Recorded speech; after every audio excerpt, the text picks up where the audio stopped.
আমি কৃষক মুক্তি সংগ্ৰাম সমিতি আৰু ছাত্ৰ মুক্তি সংগ্ৰাম সমিতিয়ে ২ নং মুখত বৃক্ষৰোপণৰ নামত যি কেলেংকাৰী সংঘটিত হৈছিলে আমি ইয়াক তথ্য সহকাৰে ফাদিল কৰি আহিছিলোঁ। আপোনালোক সকলোৱে জানে যে ৫ জুন ২০২২ তাৰিখে সৰুপথাৰ সমষ্টিৰ সন্মানীয় বিধায়ক বিশ্বজিৎ ফুকন ডাঙৰীয়াই তেখেতৰ একক প্ৰচেষ্টাত তাতে ১ লাখ গছপুলি ৰোপণ কৰিছিলে।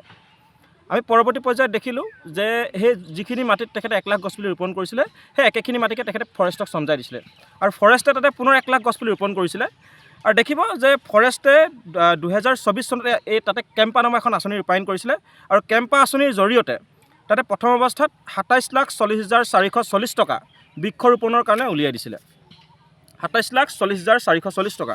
তাৰপিছত চাব দেই, তেখেতলোকে ইৰেকশ্যন অফ ফেঞ্চিঙৰ বাবদ সেই একে ২ নং মুখতে ৪২,৬৫,০০০ টকা তেখেতলোকে উলিয়াই দিছে।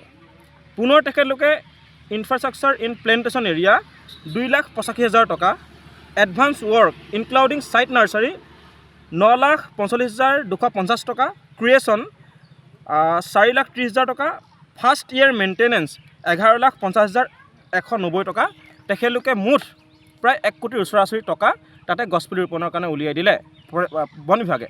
এতিয়া আমি বিধায়ক বিশ্বজিৎ ফুকন ডাঙৰীয়াক ক'ব খুজিছোঁ, আপুনি যিহেতু তাত ১ লাখ গছপুলি ৰোপণ কৰিছিলে, তাৰ পিছৰ পৰ্যায়ত আপুনি ২২ চনত ৰোপণ কৰিছিলে, আকৌ পুনৰ ২৪ চনত কেম্পা নাৰ্চাৰীৰ অধীনত ফৰেষ্টে পুনৰ ১ লাখ গছপুলি ৰোপণ কৰিলে।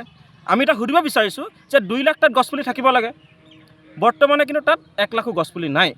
আপোনালোকে দেখিব যে ইয়াতে হোজাই লংকাৰ এজন মানুহক তেখেতলোকে পইচা মুকলি কৰি দিছে আৰু সেই হোজাই লংকাৰ মানুহজনে পুনৰ অভিযোগ উত্থাপন কৰিছে যে এতিয়ালৈকে বন বিভাগে তেখেতলোকে পইচা মুকলি কৰি দিয়া নাই।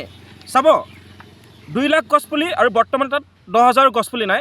তাৰপিছত কেনেধৰণে হোজাই লংকাৰ আবিদুৰ ৰহমান বুলি এজন ঠিকাদাৰক কেনেধৰণে গছপুলি দিছে চাব দেই।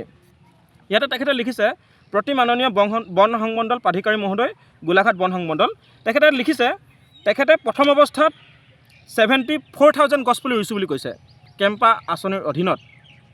৭৪,০০০ ৭৬,০০০ গছপুলি ৰোপণ কৰিছোঁ বুলি কৈছে আৰু অতিৰিক্তভাৱে তেখেতে আকৌ পুনৰ ২৬,০০০ গছপুলি তাতে ৰোপণ কৰিছোঁ বুলি কৈছে। মানে ১ লাখ গছপুলি তেখেতে ঠিকাদাৰজনে ৰোপণ কৰিছোঁ বুলি তাত দেখুৱাইছে আৰু এই ঠিকাদাৰজনক ১৫,৮৬,০০০ টকা মোকলাই দিছে।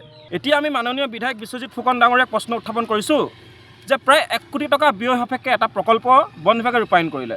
যিহেতু আমি জানো যে সৰুপথাৰ সমষ্টিত যদি এখিলা গছৰ পাত মাটিত পৰিবলৈ হয় বা সৰুপথাৰ সমষ্টিত যদি যিকোনো চৰকাৰী আঁচনি হওক, কেন্দ্ৰীয় চৰকাৰী আঁচনি হওক, আপোনাৰ অনুমতি অবিহনে কোনো তাতে কাম কৰিব নোৱাৰে, কোনো কাম ল'ব নোৱাৰে। এতিয়া আপুনি কওক যে আপোনাৰ সমষ্টিত প্ৰায় ১ কোটি টকাৰ এটা গছপুলি ৰোপণৰ নামত ২ নং মুখত সংগঠিত হৈ গ'ল কেলেংকাৰী, আপুনি এই সম্পৰ্কত কি ক'ব?